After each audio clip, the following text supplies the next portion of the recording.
Here's how easy it is to send an alert to your panel.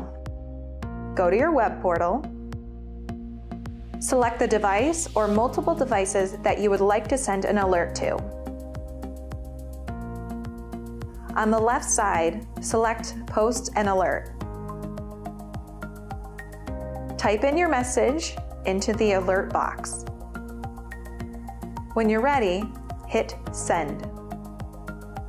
This alert will be sent to all of the devices, no matter what source they are on. Someone will need to read the alert before they manually select Dismiss Alert. That way, you can always tell that they read your message.